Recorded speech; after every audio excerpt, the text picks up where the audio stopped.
Welcome back to In Business Africa, coming to you from Johannesburg. And our focus today is on those economies inspired by heritage.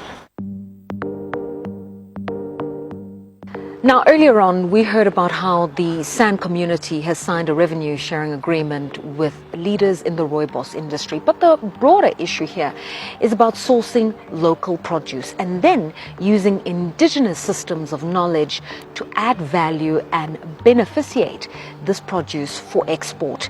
This is certainly an issue that has proudly South African occupied.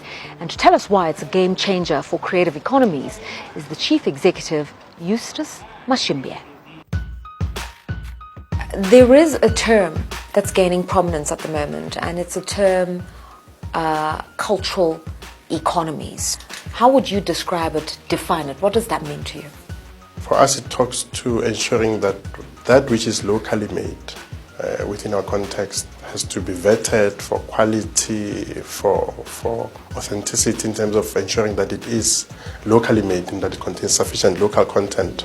It's of South African origin, hence the creation of this logo, so that you can then have an identifier, a mark of quality that seeks to ensure that anyone who comes across that product knows where it comes from and that it's of a high quality nature.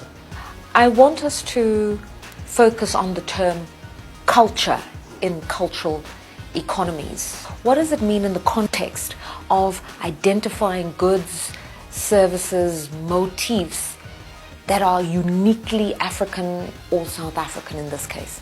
So one of the things that you can never divorce from a campaign like ours is pride.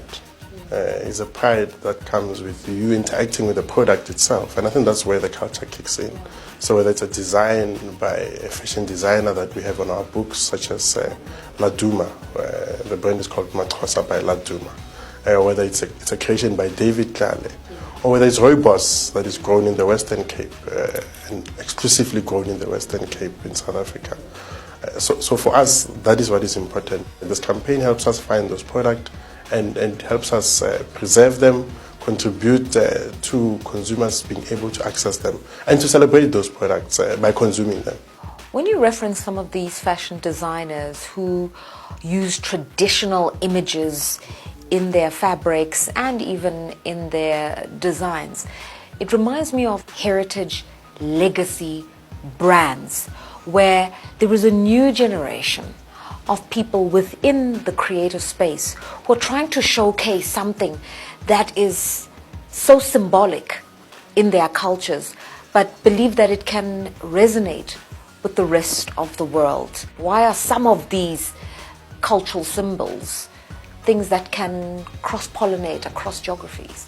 Look, I think there's fascination. There's a fascination that has sort of emerged over the past few years with that which comes from Africa or South Africa.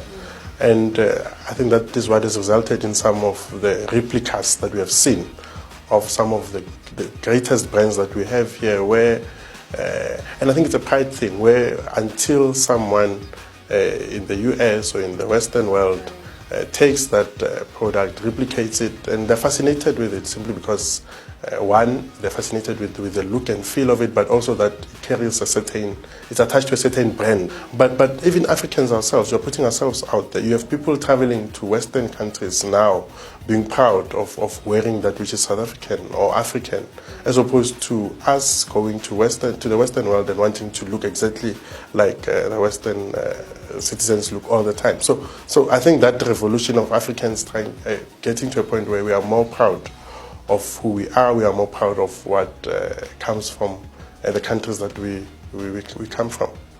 You've alluded to a phenomenon, and you say until somebody prominent in the West picks it up or a brand starts to trade on it, then local consumers find that it's been validated.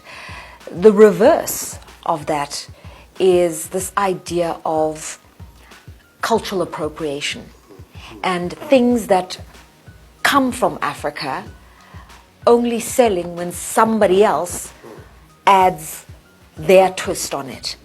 And there's a sense that this is where these economies of culture are under threat.